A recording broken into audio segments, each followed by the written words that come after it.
നമ്മുടെ നാട്ടിലെ മതേതരത്വത്തെ പറ്റി എപ്പോഴും എല്ലാവർക്കും ചർച്ചകളാണ്. അപ്പൊ നമ്മുടെ നാട്ടിലെ മതേതരത്വം വിളിച്ചോതുന്ന ഒരു ഫോട്ടോയാണ് നിങ്ങൾ ചൂടെ കാണുന്നത്.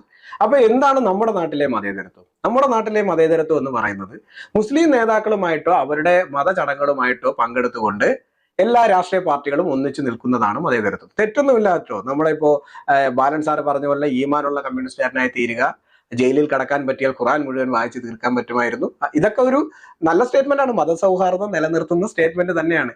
ഇനിയിപ്പോൾ എന്തെങ്കിലും സ്ഫോടന കേസിൽ പ്രതിയാകുകയോ ഇനി തീവ്രവാദിയായി മുദ്രകുത്തുകയോ ജയിലിൽ കിടക്കുകയോ ചെയ്താൽ പോലും അത് കോടതി പറഞ്ഞിട്ടില്ലല്ലോ.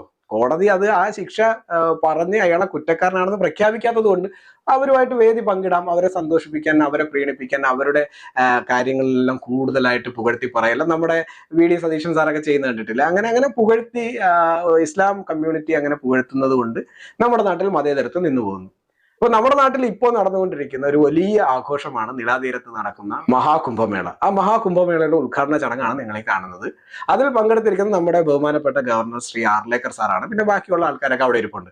എന്റെ അറിവിൽ അവിടെ ഇരിക്കുന്ന ആൾക്കാർക്ക് ആർക്കും തന്നെ വലിയ ക്രിമിനൽ പശ്ചാത്തലങ്ങളൊന്നും തന്നെയില്ല. ഇനി അതില്ലാത്തത് കൊണ്ടാണോ എന്നറിയില്ല, നമ്മുടെ നാട്ടിലെ മതേതരത്വത്തിന്റെ ഐക്കണായി കണക്കാക്കുന്ന കമ്മ്യൂണിസ്റ്റ് പാർട്ടിയിലോ കോൺഗ്രസ് പാർട്ടിയിലോ ഒരു നേതാക്കൾ പോലും വന്നിട്ടില്ല.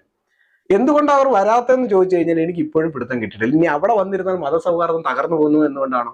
ഞാൻ പറഞ്ഞ മുസ്ലിം ലീഗ് നേതാക്കൾക്ക് വേണമെങ്കിലും വരാം. മലപ്പുറത്ത് ആയതുകൊണ്ടല്ല ഞാൻ പറഞ്ഞത്. മലപ്പുറത്ത് മുസ്ലിം ലീഗ് തീരെഴുതി കൊടുത്തിട്ടൊന്നുമില്ല, അത് എന്തുകൊണ്ടും ആയിക്കൊണ്ടോട്ടെ. പക്ഷെ പാണക്കാട് കുടുംബം ഇരിക്കുന്നതും പാണക്കാട് അല്ലെങ്കിൽ നമ്മുടെ കേരളത്തിലെ മുസ്ലിം ലീഗിന്റെ ആസ്ഥാനം എന്ന് പറയുന്നത് മലപ്പുറം ജില്ലയിൽ ആയതുകൊണ്ട് അവർക്കും പങ്കെടുക്കാവുന്നതാണ്. ഒന്ന് വന്ന് കാണുകയും ഇടപെടുകയൊക്കെ ചെയ്തിരുന്നെങ്കിൽ അതൊരു വലിയ സന്തോഷമല്ലേ?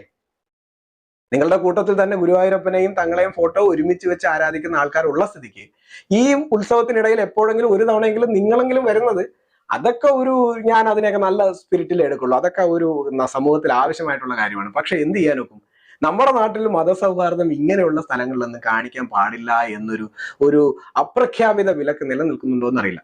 പിന്നെ നമ്മുടെ മാധ്യമ ഉടായ്പകളും മറ്റു ന്യൂസുകളുമായിട്ട് എങ്ങനെയെങ്കിലൊക്കെ വരും. എന്ന് വെച്ചാൽ ഇപ്പോ ഹിന്ദു ക്ഷേത്രത്തിലേക്ക് പോകാനായിട്ട് മുസ്ലിം പള്ളിയുടെ അടുത്തൂടെ വഴി കൊടുത്തു, അല്ലെങ്കിൽ ഹിന്ദു ക്ഷേത്രത്തിൽ നോമ്പുതുറ ഏർപ്പെടുത്തി, ശബരിമല അയ്യപ്പ ഭക്തിഗാനത്തിനിടയിൽ മാപ്പിളപ്പാട്ട് പാടി, അല്ലെങ്കിൽ പള്ളിയിൽ വെച്ച് ഹിന്ദു പെൺകുട്ടിയുടെ കല്യാണം നടത്തി, ഇതുപോലുള്ള മതേതര ന്യൂസുകൾ കൊണ്ട് ഇവർ എങ്ങനെയെങ്കിലൊക്കെ ഈ സാധനങ്ങൾ ബാലൻസ് ചെയ്യും എന്നുള്ളതിൽ എനിക്ക് തർക്കമൊന്നുമില്ല.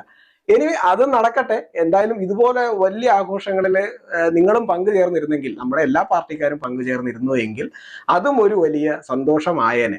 എന്തായാലും മതേതരത്വം എന്ന് പറഞ്ഞാൽ ഈ ഒരു കാഴ്ചപ്പാടിലാണ് പോകുന്നതെങ്കിൽ അത് അത്ര നല്ലതല്ല എന്നാണ് എന്റെ